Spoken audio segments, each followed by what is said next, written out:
नमस्कार, बहुत स्वागत है आपका। मैं हूं सूर्या त्रिपाठी और आप देख रहे हैं हमारी खास पेशकश पीओके में घुटनों पर मुनीर। दरअसल पाकिस्तान के अवैध कब्जे वाले कश्मीर यानी पीओके में पिछले दिनों बड़े पैमाने पर हिंसक विरोध प्रदर्शन हुए। अवामी एक्शन कमेटी के नेतृत्व में सड़कों पर उतरे लोगों ने पाकिस्तान से आजादी और बेहतर अधिकारों की मांग की है। इन प्रदर्शनों के दौरान प्रदर्शनकारियों की पाकिस्तानी सेना और पुलिस के साथ हिंसक झड़पें भी हुई, जिनमें कई लोगों की मौत हुई। इंटरनेट सेवाएं बाधित रहीं। मुजफ्फराबाद, कोटली, रावलकोट और बाग जैसे इलाकों में हालात तनावपूर्ण रहे। पहले तानाशाह सेना प्रमुख असीम मुनीर ने इस विरोध को कुचलने का फैसला किया, लेकिन जुल्म के खिलाफ विरोध करने पर और ज्यादा जुल्म होते देखकर पीओके के लोग आर पार की जंग लड़ने पर उतारू हो गए। लोगों का ऐसा रौद्र रूप देख असीम मुनीर की सांस अटक गई। जिहादी जनरल असीम मुनीर ने फौरन प्रधानमंत्री शहबाज शरीफ को बागियों के सामने सरेंडर करने का आदेश सुना दिया। नतीजन शहबाज शरीफ सरकार ने अवामी एक्शन कमेटी के साथ समझौता करते हुए उनकी ज्यादातर मांगे मान भी ली, जिनमें मारे गए लोगों के परिवारों को मुआवजा और न्यायिक जांच भी शामिल है। इस रिपोर्ट को आप देखिए और समझिए। पीओके में भीषण अत्याचार, गली गली विद्रोह की आवाज।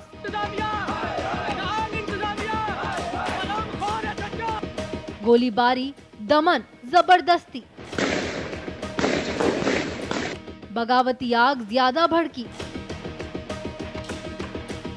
मांगे मानकर स्थिति संभाली।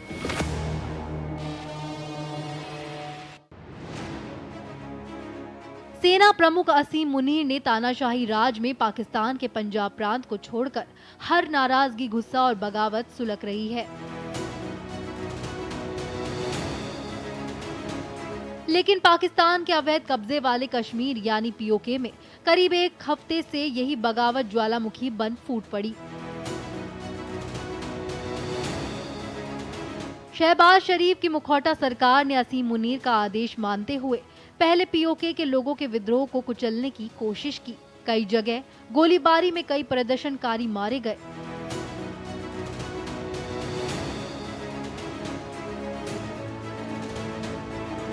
सुरक्षा बलों ने बुनियादी मांगों के लिए विरोध कर रहे लाखों लोगों के विरोध को बलपूर्वक कुचलने की कोशिश की, लेकिन दमन का फंदा ज्यादा कसते देख पीओके के लोगों का सब्र पूरी तरह जवाब दे गया और पाकिस्तान के अवैध कब्जे वाले कश्मीर की हर गली आजादी के नारे से गूंज उठी।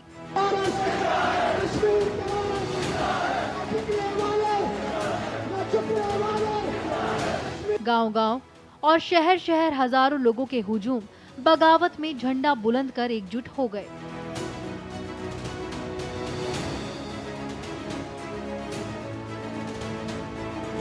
ऐसे हालात देख असीम मुनीर के पैरों तले की जमीन निकल गई। जिहादी जर्नल ने फौरन प्रधानमंत्री शहबाज शरीफ को लोगों के सामने समर्पण करने का आदेश सुना दिया।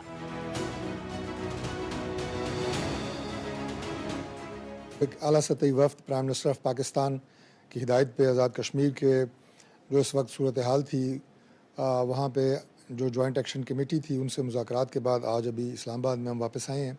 अल्लाह ताला का शुक्र है कि ये जो आला सतही वफ्द था, इसका जो मुआहदा एक्शन कमेटी के साथ तय पाया है, उसके नतीजे में कश्मीर में अमन की बहाली हुई है।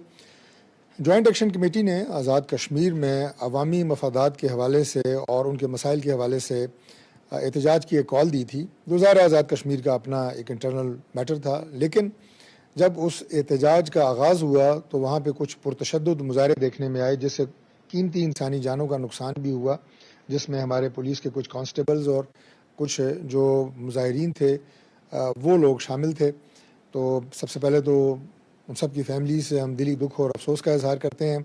इस मौके पे प्राइम मिनिस्टर ऑफ पाकिस्तान ने इंटरवीन किया और 5 वफाकी वज़रा और राजा परवेज़ अशरफ साहब, फॉर्मर प्राइम मिनिस्टर, और जो हमारे फॉर्मर कश्मीर अफेयर्स के मिनिस्टर हैं कमर ज़मान कायरा साहब, उन पे मुश्तमिल ये वफ़द जो है इसको तश्कील दिया गया। ऊपर से आदेश पाकर पाकिस्तान की शहबाज सरकार ने प्रदर्शनकारियों की ज्यादातर मांगे मानकर समझौते पर हस्ताक्षर कर दिए। इसके साथ ही पीओके में बीते कई दिनों से चल रहे हिंसक विरोध प्रदर्शन बंद हो गए।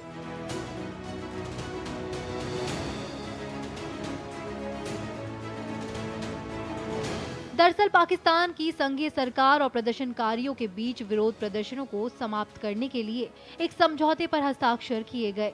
इस समझौते के तहत पाकिस्तान सरकार ने प्रदर्शनकारियों की कई मांगे मान ली है।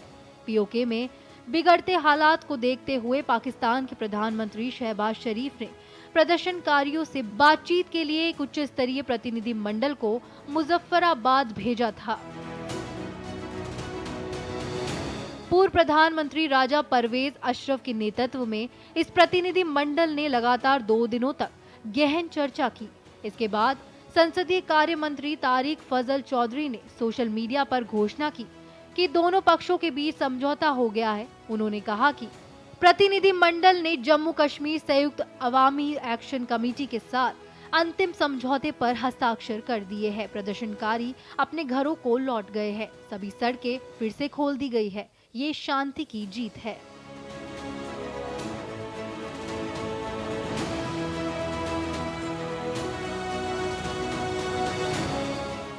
एक्शन कमेटी के मेंबरान से हमारे मुज़ाकरात की 3 अदवार हुए और उनके जो मुतालबात थे वो कतई तौर पे अवामी नौइयत के थे। जो ज़ाहिर है वहाँ पे आज़ाद कश्मीर की गवर्नमेंट का भी जो मैंडेट है और उनकी जो फोकस है वो अवामी फलाह व बहबूद के ऊपर है, लिहाजा उसमें कोई ऐसे इख्तलाफी नोट नहीं था। लेकिन चूँकि उन मामलात को या उन मुतालबात को हल करने के लिए फ़ंड्स की ज़रूरत थी, उसके लिए हमने प्राइम मिनिस्टर ऑफ पाकिस्तान से रब्ता किया और हमारे डेलीगेशन के जो हेड थे राना सनाउल्लाह खान साहब, उनके रब्ते के बाद प्राइम मिनिस्टर साहब ने उन्हें मुकम्मल एथराइज़ किया कि आप जिस हद तक भी वादा करेंगे, फेडरल गवर्नमेंट अपनी तमाम तर यहाँ पे जो हमें माली मुश्किलात दरपेश हैं पाकिस्तान को, उसके बावजूद जितने अरब रुपया भी आज़ाद कश्मीर के मसाइल को हल करने के लिए आप वादा करेंगे उतने इंशाल्लाह फेडरल गवर्नमेंट देगी। और वो तमाम फंड्स जो हैं वो अल्लाह के फजल से जो हमने कमिट किए हैं, फेडरल गवर्नमेंट बिल्कुल कमिटेड है कि वो फंड्स इंशाल्लाह फराहम किए जाएंगे।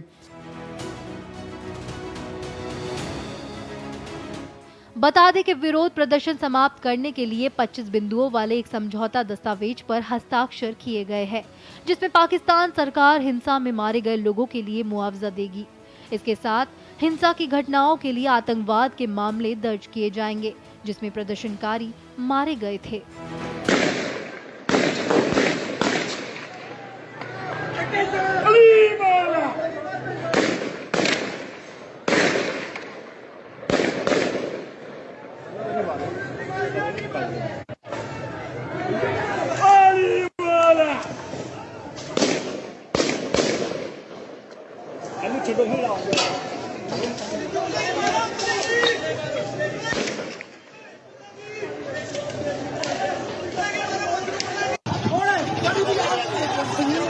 ये देखें नाजरीन, ये देखें नाजरीन, ये गोली लग गई है भाई को।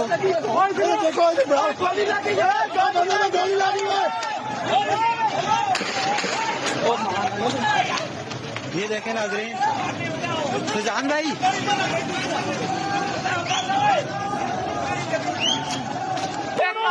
काली वर्दियों चिट्ठा है एक छोटा खोनन तो तैनात कीतियन ए आराम खोनन सारा खोन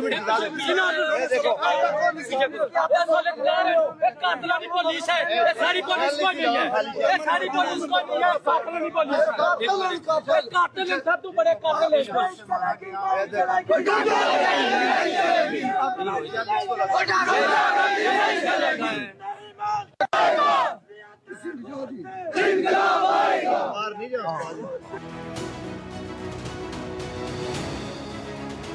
वहीं शरीफ सरकार ने पीओके के मुजफ्फराबाद और पुंछ संभागों के लिए 2 अतिरिक्त इंटरमीडिएट और माध्यमिक शिक्षा बोर्ड स्थापित करने पर भी सहमति व्यक्त की है। स्थानीय सरकार मरीजों के मुफ्त इलाज के लिए 15 दिनों के भीतर स्वास्थ्य कार्ड के लिए धनराशि जारी करेगी और संघीय सरकार द्वारा पीओके के प्रत्येक जिले में चरणबद्ध तरीके से एमआरआई और सीटी स्कैन मशीनें उपलब्ध करवाई जाएगी। ये भी सहमति हुई है कि संघीय सरकार पीओके में बिजली व्यवस्था में सुधार के लिए 10 अरब पाकिस्तानी रुपए देगी, जैसा कि प्रदर्शनकारियों की मांग थी। मैं एक्शन कमेटी के मेंबरान की जो हमारे उनसे 3 अदवार हुए मुज़ाकरात का ये जिक्र ज़रूर करूँगा कि उन्होंने सब ने prime minister of Pakistan Shehbaz Sharif साहब का खुसूसी शुक्रिया अदा किया।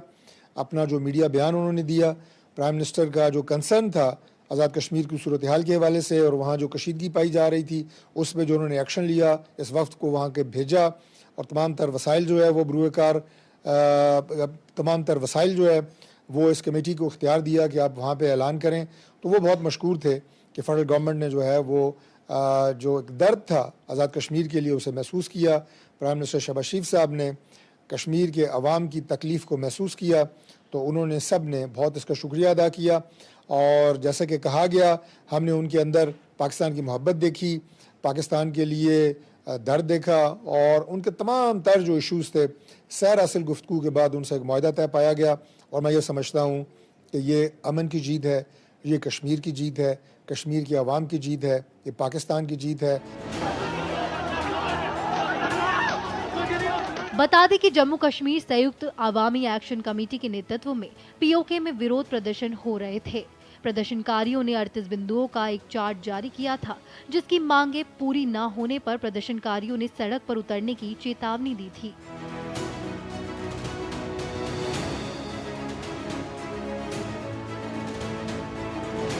जब 29 सितंबर को प्रदर्शनकारियों के प्रतिनिधि मंडल और सरकार के अधिकारियों और नेताओं के बीच बातचीत टूट गई, तो हिंसा भड़क गई थी, जिसमें दर्जनों लोग मारे गए।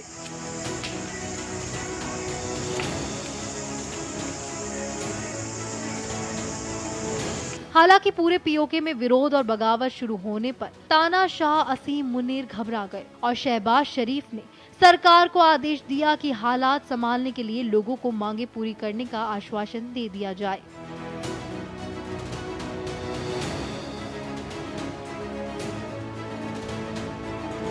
हालांकि पाकिस्तान सरकार ने आंदोलनकारियों की मांगे मान ली है, पर सच तो ये है कि इन मांगों को मानना और पूरा करना दो बिल्कुल अलग अलग बातें हैं।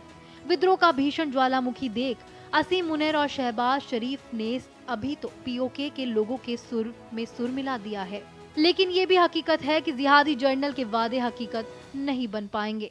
ऐसे में यह आंदोलन फिर दोबारा लौट कर आएगा और अगली बार इसका रूप और ज्यादा भीषण होगा।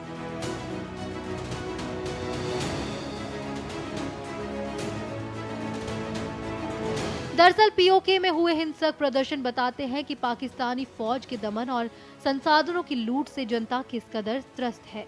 आजाद कश्मीर की बात करने वालों को भारत से सीखना चाहिए कि कश्मीर की असली जीत लोगों की जिंदगी सुधारने में है। बता दें, अभी हाल ही में पाकिस्तान की पूर्व कप्तान सना मीर ने महिला वर्ल्ड कप के दौरान प्रोपेगेंडा फैलाने की कोशिश की। उन्होंने कमेटी में एक पाकिस्तानी खिलाड़ी को आजाद कश्मीर से बताते हुए इंट्रोड्यूस किया। ये घटना मामूली लग सकती है, लेकिन यही घटना पाकिस्तान की सोच की पोल खोल देती है। पाकिस्तान हर मंच पर आजाद कश्मीर का झूठा नैरेटिव बेचता है, मगर असलियत ये है कि जिसे वो आजाद कहते हैं वहाँ लोग भूख, दमन और हिंसा से जूझ रहे हैं।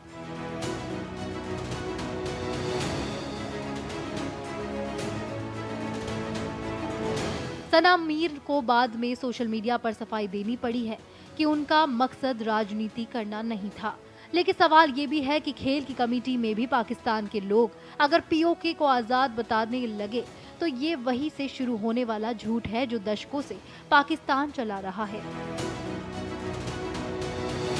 असल हालात इस झूठ से बिल्कुल उलट है।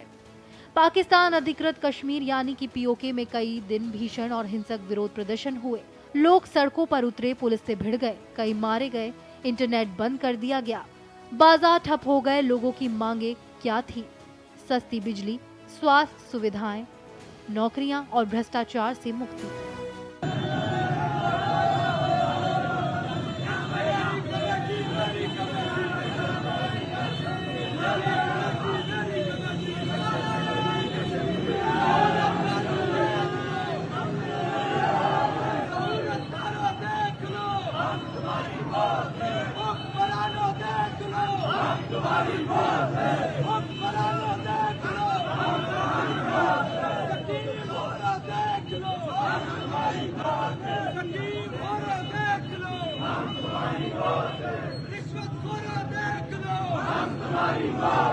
रिश्वत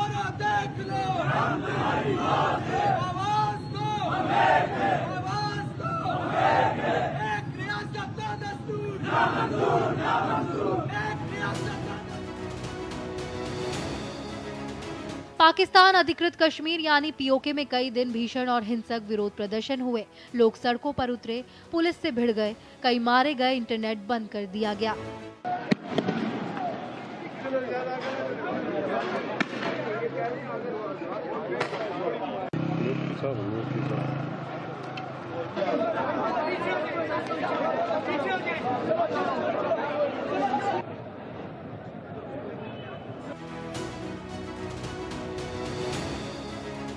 बाजार ठप हो गए।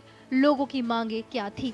सस्ती बिजली, स्वास्थ्य सुविधाएं, नौकरियां और भ्रष्टाचार से मुक्ति। सिर्फ इतना ही नहीं, संयुक्त अवामी एक्शन कमेटी के आंदोलन ने बता दिया है कि पीओके के लोग पाकिस्तान से अब तंग आ चुके हैं। मेरे देश की जनता जिंदा है, जनता ये भूखी रहकर। पीओके की जनता खुलेआम पाकिस्तानी सेना और सरकार पर अत्याचार का आरोप लगा रही है। कुछ नेताओं ने तो सेना की तुलना चुड़ैल तक से कर दी। ये वही आजाद कश्मीर है जिसकी कल्पना पाकिस्तानी सेनाओं ने नारेबाजी में बेची थी।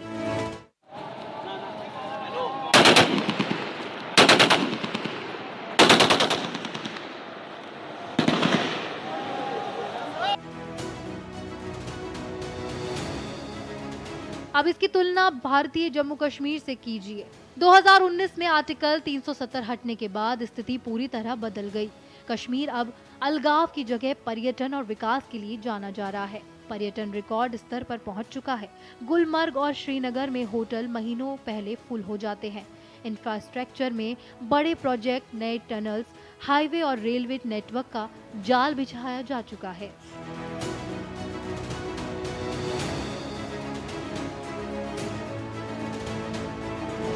युवाओं को शिक्षा और रोजगार में नए नए अवसर दिए जा रहे हैं। स्टार्टअप्स और आईटी इंडस्ट्री की बड़े पैमाने पर जम्मू कश्मीर में एंट्री हो चुकी है। निवेशकों के लिए दरवाजे खोल दिए गए हैं। देश विदेश की कंपनियां भारतीय जम्मू कश्मीर में प्रोजेक्ट लगा रही है। कभी जो घाटी बंद और विरोध प्रदर्शन के लिए पहचानी जाती थी, आज वहां के युवा क्रिकेट, आईटी और टूरिज्म से अपने सपने पूरे कर रहे हैं। पीओके में लोग आजादी की तलाश में पुलिस की गोलियां खा रहे हैं। वहीं भारत के कश्मीर में लोग बर्फीली वादियों में सैलानियों को गाइड कर रहे हैं, होटल और कैफे चला रहे हैं, इंटरनेट कंपनियों में काम कर रहे हैं। पाकिस्तान ने पीओके को सिर्फ अपने नारे और दमन का इलाका बनाया। भारत ने अपने कश्मीर को विकास, शिक्षा और रोजगार से जोड़ा। फर्क जमीन से आसमान का है। सना मीर की कमेटी से शुरू हुआ विवाद पाकिस्तान की मानसिकता का आईना है, लेकिन माइक पर बोले गए शब्दों से सच नहीं बदलता। सच ये है कि असीम मुनीर की सेना और शहबाज शरीफ सरकार की ज्यादतियों के खिलाफ पीओके किसी ज्वालामुखी की तरह जल उठा है। वही भारतीय कश्मीर कमल की तरह खिल रहा है। पाकिस्तान अगर वाकई कुछ सीखना चाहता है तो भारत से सीखे। कश्मीर को नारों और झूठ से नहीं, विकास और भरोसे से जन्नत बनाया जाता है। Bureau report, Bharat express.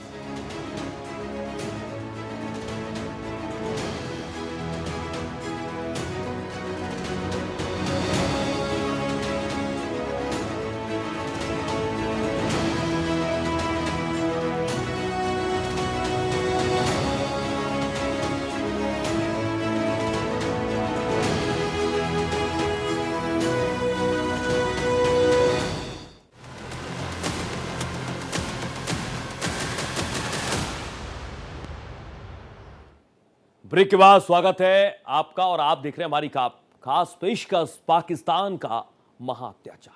दरअसल पाकिस्तान में हिंदुओं, ईसाइयों और अहमदिया समुदाय के खिलाफ भीषण सांप्रदायिक अत्याचार किया जा रहा है। जिन्ना लैंड में अल्पसंख्यकों पर जुल्म के बारे में एक अंतर्राष्ट्रीय रिपोर्ट ने असीम मुनीर और शहबाज शरीफ के नेतृत्व को कटघरे में खड़ा कर दिया है। इसके मुताबिक सिंध और पंजाब में भी हिंदू और ईसाई लड़कियों का अपहरण करके जबरन धर्मांतरण कराया जा रहा है। अंतर्राष्ट्रीय धार्मिक स्वतंत्रता पर बने अमेरिकी आयोग ने भी पाकिस्तान के ईशनिंदा कानूनों को निरस्त करने और धार्मिक अल्पसंख्यकों की सुरक्षा बढ़ाने की मांग की है। देखिए पाकिस्तान का महाअत्याचार, हमारी खास पेशकश। अल्पसंख्यकों पर भीषण अत्याचार।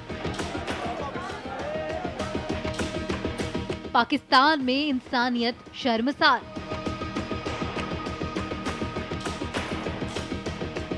हिंदू, ईसाई और अहमदिया अस्तित्व बचाना मुश्किल हुआ। जबरन धर्मांतरण और ईशनिंदा संयुक्त राष्ट्र में बना गंभीर मुद्दा।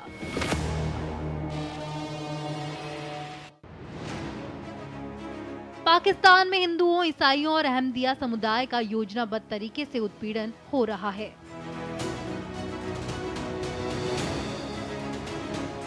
एक रिपोर्ट में देश भर में जबरन धर्मांतरण और ईशनिंदा से संबंधित हिंसा में खतरनाक बढ़ोतरी पर गंभीर सवाल खड़े किए हैं। अंतर्राष्ट्रीय धार्मिक स्वतंत्रता पर अमेरिकी आयोग यानी USCIRF ने अपनी रिपोर्ट में पाकिस्तान के अंदर अल्पसंख्यकों से जानवरों से भी बदतर सलूक पर विस्तृत जानकारी दी है। सिंध और पंजाब में हिंदू और ईसाई लड़कियों का जबरन धर्म परिवर्तन जारी है, जिसमें अक्सर अपहरण, जबरदस्ती और जबरन शादी शामिल है। कानूनी सुधार सिर्फ इस्लामाबाद तक ही सीमित है और रूढ़िवादी धार्मिक निकाय नए कानूनों को गैर इस्लामी बताकर खारिज कर रहे हैं। USCIRF की रिपोर्ट में पाकिस्तान के कड़े ईशनिंदा कानून की भी निंदा की गई है, जिसके तहत सैकड़ों लोग जेल में बंद है। इसमें इस कानून को खत्म करने, जबरन धर्म परिवर्तन को रोकने और धार्मिक अल्पसंख्यकों के लिए मजबूत सुरक्षा की मांग की गई है। बता दें, हाल में पाकिस्तान के सिंध प्रांत में ढाबे पर खाना खाने पर हिंदू युवक की बेरहमी से पिटाई की गई। पीड़ित की पहचान दौलत बागरी के रूप में हुई है। वो दोपहर का भोजन करने के लिए एक ढाबे पर रुका था, जहां होटल मालिक और कई दूसरे लोगों ने उसकी उपस्थिति पर आपत्ति जताई। समूह ने दौलत के हाथ पैर रस्सी से बांध दिए और उसे बेरहमी से पीटा और 60,000 रुपए भी लूट लिए।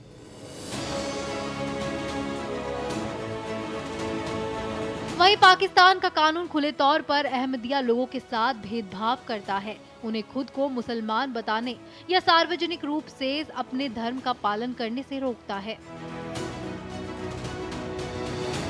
ईद के दौरान अदालतों ने पुलिस को अहमदिया लोगों को इकट्ठा होने से रोकने का आदेश दिया, जिसके चलते सियालकोट में 22 नमाजियों को गिरफ्तार कर लिया गया। बता दें, संयुक्त राष्ट्र में भारत के प्रतिनिधि जावेद बैग ने पाकिस्तान में ईसाइयों और हिंदुओं के उत्पीड़न का मामला उठाया था। स्विट्जरलैंड के जिनेवा में संयुक्त राष्ट्र मानवाधिकार परिषद के सत्र से पहले पाकिस्तान के ईसाई और हिंदू अल्पसंख्यकों की दुर्दशा की ओर ध्यान आकर्षित करते हुए बैग ने कहा था कि पाकिस्तान में हिंदुओं और ईसाइयों की स्थिति भयावह है। ईसाई चर्च और हिंदू मंदिरों जैसे पूजा स्थलों को नियमित रूप से तोड़ा जाता है। इन धर्मों की युवा लड़कियों का अपहरण कर जबरन शादी के लिए मजबूर किया जाता है।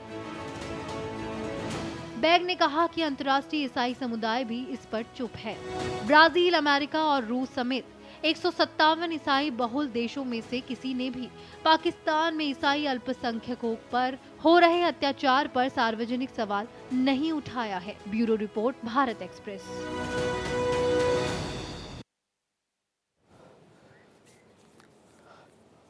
तो फिलहाल हमारी खास पेशकश में इतना ही। देश और दुनिया की तमाम खबरों के साथ आप देखते रहिए भारत एक्सप्रेस।